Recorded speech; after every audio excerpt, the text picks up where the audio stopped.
Audio Jungle.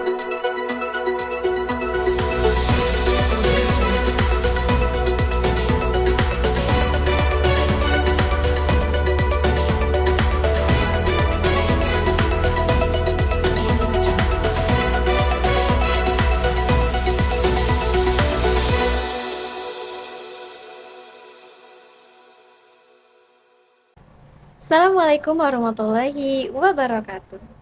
Halo Sobat YouTube, kenalkan nama saya Seha Sasi Miftah dari program studi pengembangan masyarakat Islam UN Syarif Hidayatullah Jakarta.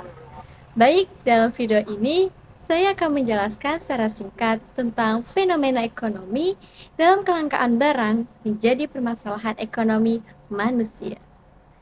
Nah, untuk lebih jelasnya, mari kita simak video berikut ini. Pernahkah kalian bertanya-tanya, mengapa orang tua kita bekerja setiap harinya? Kedua orang tua kita bekerja guna memenuhi kebutuhan hidup kita loh. Pada zaman praaksara ini, banyak sudah terjadi, yaitu fenomena ekonomi.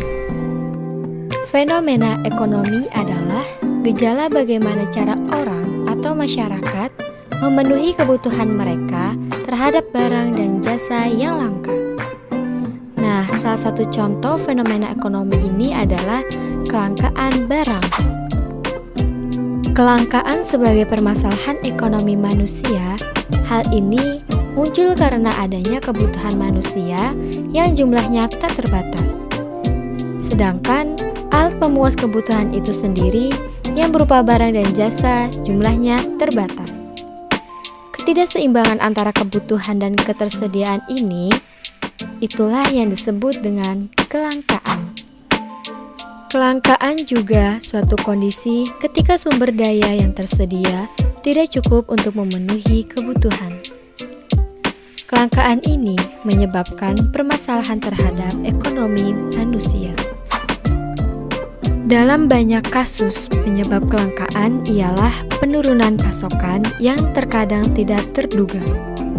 Sebagai contoh, ketika kekeringan terjadi dan air mengering. Dalam kasus lain, kelangkaan disebabkan karena persediaan berkurang secara perlahan. Sebagai contoh, kelangkaan batu bara dan minyak bumi. Dalam situasi lain, kelangkaan dapat disebabkan karena permintaan meningkat secara drastis, sedangkan pasokan tidak dapat mengimbangi dengan cepat. Kondisi geografis Indonesia terdiri dan banyak pulau yang kondisi fisiknya beraneka ragam. Hal ini menyebabkan pemenuhan kebutuhan dan juga tidak sama di setiap daerah. Banyak daerah yang tidak dapat memenuhi kebutuhannya karena tidak adanya sumber daya di daerah dan sulitnya akses untuk daerah tersebut.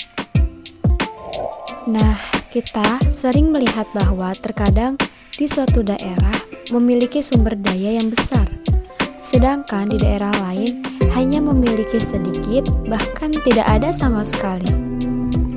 Sangat jelas bahwa kondisi tersebut menyebabkan kesenjangan ekonomi karena setiap daerah tidak memiliki akses yang sama ke sumber daya yang dibutuhkan.